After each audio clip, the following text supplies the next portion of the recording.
Kelanchal times, हर खबर पर हमारी नजर। नमस्कार, आप देख रहे केलांचल टाइम्स। मैं हूं नंदन झा।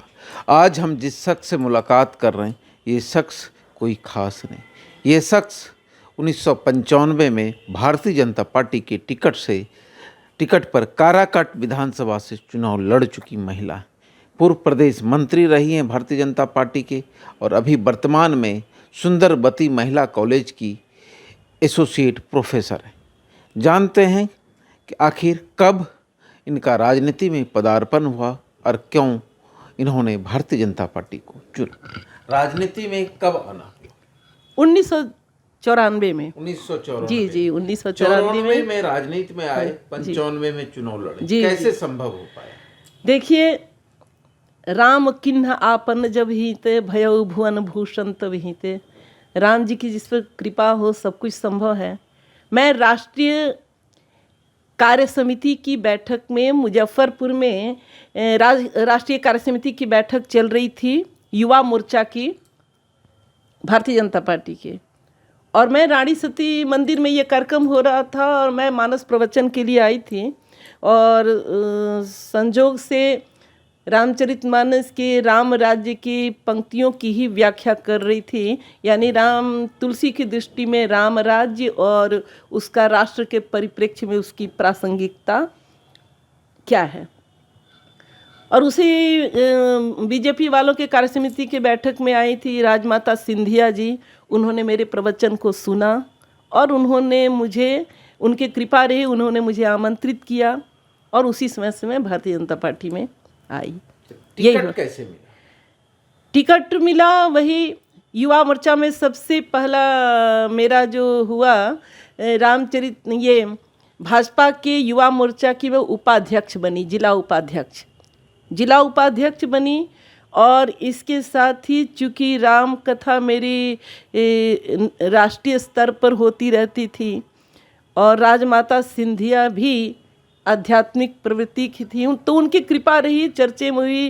और यहाँ माननीय ताराकांत झा जी, कैलाशपति मिश्रा जी थे, उन लोगों की नज़र गई और लगा कि इस नए ये चेहरे को देना चाहिए जो निष्कलुष है, जो हर जगह लोकप्रिय है, जिसमें हमें क्वालिटी देखे। उन्होंने कहा और परिवार भी ऐसा था कि सबने स्वीकार किया, हाँ, सहयोग किया। चुनाव लड़े जी। हार का कारण क्या? कैसे हार? अरे, हार का सबसे बड़ा कारण था लालू जी का जिन्न निकलना। उस समय लालू जी का जिन्न निकलता था कि कहा जाता कि मतपेटियों से जिन्न निकल जाए। तो मैं चुनाव लड़ी और अच्छा मेरा पोजीशन रहा, बहुत अच्छी हवा रही। उसके बाद दोबारा चुनाव लड़ने की इच्छा क्यों नहीं? इच्छा तो भाई थी, मेरी इच्छा क्यों नहीं हुई। अब पार्टी से कहिए कि ऐसी स्थितियाँ नहीं बनी कि टिकट नहीं ले पाई मैं, है ना। स्थितियाँ ऐसी नहीं बन पाई, टिकट नहीं मिल पाया। और फिर मैं चली आई प्रोफेशनल, यहाँ तिलका मांझी भागलपुर विश्वविद्यालय में लेक्चरर बन गई। तो इसके बाद जब आप संगठन में भी अनेकों कार्य किए, संगठन में किन किन पदों पर रहे? अब संगठन में मैं रोहतास जिला में महिला मोर्चा की अध्यक्ष रही। फिर वहाँ से मैं कला एवं संस्कृति, जो युवा मोर्चा का जो कला संस्कृति विभाग है, उसकी मैं मेंबर रही, उसकी सचिव रही, बिहार प्रदेश की सचिव रही बहुत लंबे समय तक। फिर शिक्षा के क्षेत्र में, संस्कृति के क्षेत्र में कई जगह मैं उसमें सचिव रही, कभी उपाध्यक्ष रही। और इन्हीं सब कार्य समिति की सदस्य तो मैं लंबे समय पर तक रही। और फिर यहाँ भागलपुर में आए, उसके बाद मैं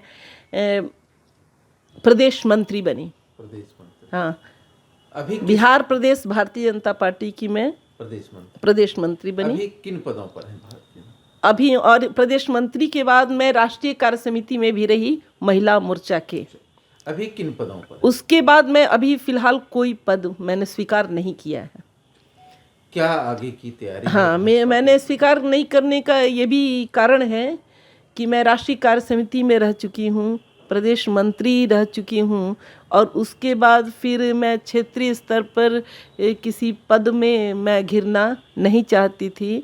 फिर कॉलेज का दायित्व, अगर नेशनल स्तर पर दायित्व मिले या अगर बिहार स्तर के पदाधिकारी का भी कोई दायित्व मिले तो मैं निश्चित रूप से उसके लिए मैं तैयार हूँ।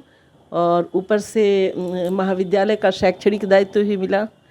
दूसरा एक बहुत बड़ा कार्यभार हम लोगों ने संभाला है, साहित्यिक सांस्कृतिक शोध संस्थान के तहत विश्वकोश का निर्माण हो रहा है। रामायण विश्वकोश का निर्माण हो रहा है जो 56 खंडों में है, जिसके लिए मैं मॉरिशस की यात्रा पर भी गई और अभी मैं विश्व हिंदी सम्मेलन में फिजी में भी जा रही हूँ, में भी जाना है, सिडनी में भी।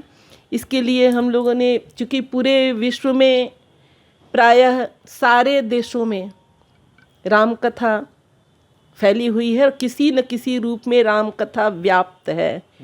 चूँकि राम कथा किसी धर्म विशेष, जाति विशेष से और क्षेत्र विशेष से बंधी हुई ये कथा नहीं है, ये विश्व कल्याण की कथा है। ये सर्वतोभावेन सर्व को सुखी बनाने वाली कथा है। सब नर करहि परस्पर प्रीति, यही जो पंक्तियां हैं मुझे भारतीय जनता पार्टी में भी, चूँकि राम जन्मभूमि का आंदोलन चल रहा था, आडवाणी जी की रथ यात्रा चल रही थी, तो उसमें मुझे, चूँकि आप पूछ सकते हैं कि क्यों मैंने भाजपा को ही चुना, चूँकि भाजपा के जो मुद्दे हैं, भाजपा की जो नीतियां हैं, भाजपा के जो सिद्धांत हैं, मुझे अपने भाव से मेल खाती हुई लगी। मुझे लगा कि सांस्कृतिक राष्ट्रवाद को अगर कोई साकार कर सकता है, पूरे राष्ट्र को अगर कोई एकजुट में बांध सकता है, चाहे सर्वे भवन्तु सुखिनः की अवधारणा को जो सत्य कर सकता है और भारतीय संस्कृति को जो राजनीति के आधारशिला पर भी जो तालमेल बैठा सकता है, सबको लेकर चल सकता है, वो भारतीय जनता पार्टी ही है। और इसलिए मैं इसमें आई और मुझे ऐसा अनुभव आगे का क्या इच्छा है? आगे मेरी इच्छा है, अगर हमारी पार्टी यानी भारतीय जनता पार्टी अगर मुझे कोई दायित्व देती है तो मैं निश्चित रूप से उसे संभालना चाहूँगी। चूँकि मैं लंबे समय से इसमें रही हूँ, अपना योगदान दी हूँ और मैंने बहुत सा काम भी किया है। चुनाव के प्रचार में मुझे रणनीति के तहत मुझे विभिन्न प्रदेश में जाने का अवसर भी मिला, मुझे भेजा भी जाता। मैंने बहुत काम किया है इस पार्टी के लिए, अपने देश के लिए, अपने क्षेत्र के लिए। तो मैं तो चाहूँगी कि मुझे फिर अवसर प्रदान किया जाए। चुनाव लड़ने को अगर मेरी पार्टी कहती है, मैं निश्चित रूप से लड़ूंगी। चुनाव लड़ें? हाँ बिल्कुल, मैं उसके लिए तैयार हूँ। चुनाव लड़ेंगे अगर पार्टी कहती है तो, या पार्टी संगठन में कोई दायित्व देती है तो उसे भी स्वहर स्वीकार करने को तैयार हूँ, क्योंकि भाजपा ही मेरी एकमात्र पार्टी है जो सभी कार्यकर्ताओं का ख्याल रखती है और उम्मीद है भाजपा मेरे ऊपर कृपा जरूर करेगी। अरे ये कब भैया ऐसे वीडियो देखे जा रहे हो? तनिका सब्सक्राइब कर लो और हाँ, घंटा का बटन जरूर दबाना, तब हमारे वीडियो का नोटिफिकेशन सबसे पहले मिलेगा। यहाँ वहाँ का देखा तो हम तो क्या ही कहते हैं, जल्दी दबाओ।